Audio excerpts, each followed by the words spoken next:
जब जब किसी नारी पर वार हुआ है तो भगवान ने सामने आकर दंड दिया है। तो ऐसा तो हुआ ही है, लोगों के अंदर बहुत गुस्सा है जो मेरे साथ हुआ उसको लेकर भी, और लोगों के अंदर एक बहुत तीस है क्योंकि एक बहुत बड़े सपने के साथ हम लोगों ने वोट मांगी थी और आज वो सपना पूरी तरीके से चूर चूर हो गया। आप दिल्ली में कहीं पे भी चले जाइए, किसी भी इलाके में चले जाइए, सड़कें बुरी तरीके से टूटी पड़ी हैं, नालियां ओवरफ्लो कर रही हैं, कूड़ेदान बन गई है पूरी दिल्ली, अलग अलग जगहों पे कूड़ा पड़ा है, सड़कों पे कूड़ा पड़ा है, पानी गंदा सड़ा हुआ काला बदबूदार लोगों के घरों में आ रहा है, यमुना नदी दूषित हो रखी है इतनी ज्यादा, और एयर पोल्यूशन की तो इतनी चरम सीमा है कि आपकी मेरी और हम सबकी जिंदगी 12 साल घट चुकी है सिर्फ और सिर्फ दिल्ली सरकार की नाकामी की वजह से।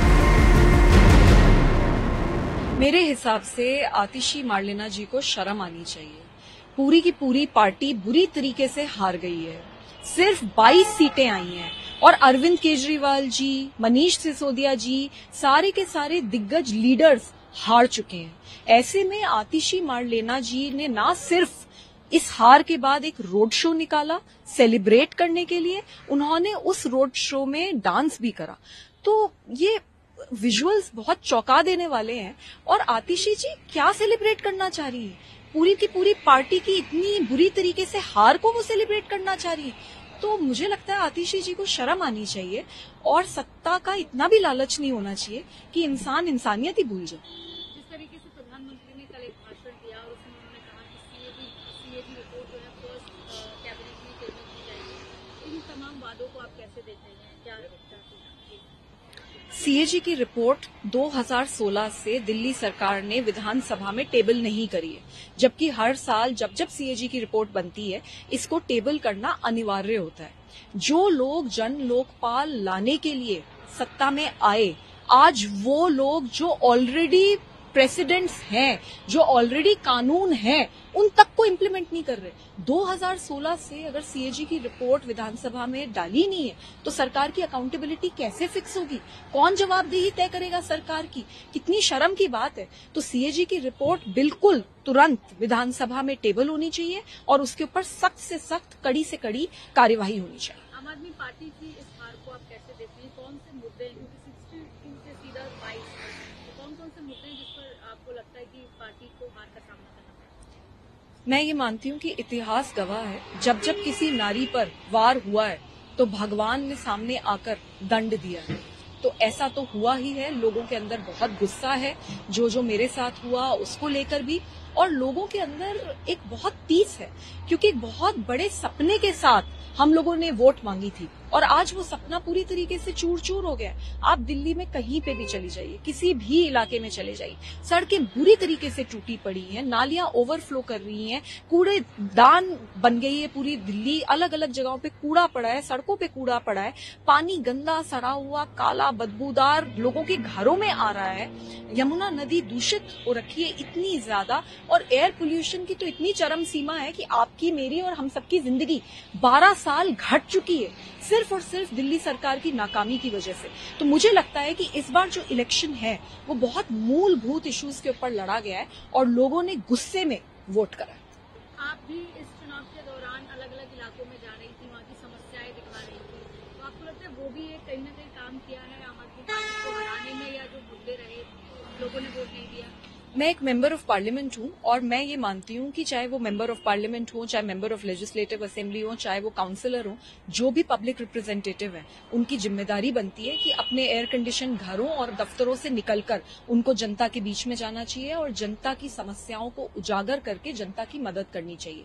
मैंने संविधान की शपथ ली है कि मैं दिल्ली के लोगों की सेवा करूंगी, तो मैं ऐसा मानती हूं कि पिछले 6 महीने में जो मैंने काम करा है वो दिल्ली के लोगों की सेवा की ही एक प्रक्रिया रही है, क्योंकि जहां जहां मैं गई, जहां जहां मैंने इश्यूज उजागर करे, वहां वहां स्थिति थोड़ी थोड़ी बेहतर हुई है। अब मेरी यही लड़ाई है कि ये स्थिति पूरी तरीके से ठीक हो, और मैं तो बस यही कहना चाहूंगी, चाहे आप एमपी हो, चाहे आप एमएलए हो, एयर कंडीशनड ऑफिस से बाहर निकलिए, जनता के बीच में रह के जनता के लिए काम कीजिए। अगर आप जनता का काम करेंगे तो जनता आपके साथ हमेशा रहेगी, नहीं तो आपके साथ भी वही होगा जो अरविंद केजरीवाल जी के साथ हुआ। आम आदमी पार्टी की सहयोगी इंडिया अलायंस में कांग्रेस, लेकिन यहाँ पर अगेंस्ट में लड़ाई है। आपको लगता है कि वोट काटने का काम कांग्रेस ने किया है और इंडिया अलायंस का क्या फ्यूचर रह सकता है आपको? अरविंद केजरीवाल जी की जो पॉलिटिक्स है वो बड़ी पॉलिटिकल कन्वीनियंस की पॉलिटिक्स है, वो कोई विचारधारा की पॉलिटिक्स नहीं है। जब अरविंद केजरीवाल जी को कांग्रेस पे प्यार आता है तो वो साथ हो जाते हैं। जब अरविंद केजरीवाल जी को राहुल गांधी से खुंदक होती है, गुस्सा आता है, तो वो हम सब पे एक प्रेशर बनाते हैं कि राहुल गांधी के खिलाफ स्टेटमेंट्स दो और लड़ाई करो। मुझे एक बात बताइए कि अरविंद केजरीवाल जी ने हरियाणा में लड़ने का क्यों निर्णय लिया?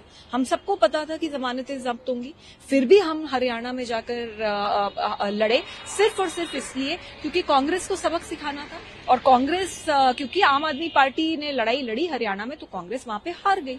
अब कांग्रेस ने भी दिल्ली में वही करा, कांग्रेस दिल्ली में लड़ी और उसकी वजह से भी आम आदमी पार्टी को चोट पहुंची। तो मुझे समझ नहीं आता, अरविंद केजरीवाल जी जब खुद हरियाणा जाते हैं तब तो शेर हो जाते हैं और जब कांग्रेस इधर आती है तो वो एक रोंदू बच्चे की तरह व्यवहार करते हैं।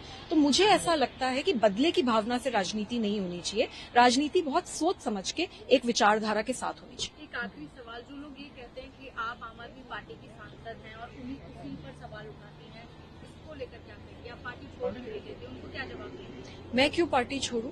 मैंने क्या गलत करा है? अगर मेरे साथ मार पिटाई होगी तो मैं कंप्लेंट करूंगी और अपनी आवाज उठाऊंगी। अगर मैं देखूंगी कि लोग तड़प रहे हैं और एमएलए नहीं आ रहा और कोई काम नहीं हो रहा तो मैं उनकी आवाज जरूर उठाऊंगी। मैं कोई एयर कंडीशन ऑफिस में बैठने वाली एमपी नहीं हूं, मैं जमीन पे हमेशा से काम करती आई हूं और करूंगी। और मेरी पार्टी कोई दो लोगों की जागीर नहीं है, अरविंद केजरीवाल जी की जागीर नहीं है।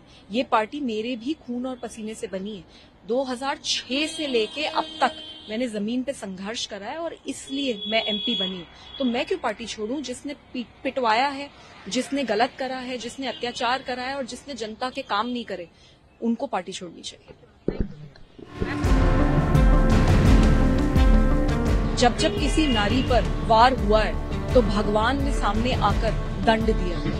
तो ऐसा तो हुआ ही है, लोगों के अंदर बहुत गुस्सा है, जो मेरे साथ हुआ उसको लेकर भी, और लोगों के अंदर एक बहुत पीस है क्योंकि एक बहुत बड़े सपने के साथ हम लोगों ने वोट मांगी थी और आज वो सपना पूरी तरीके से चूर चूर हो गया।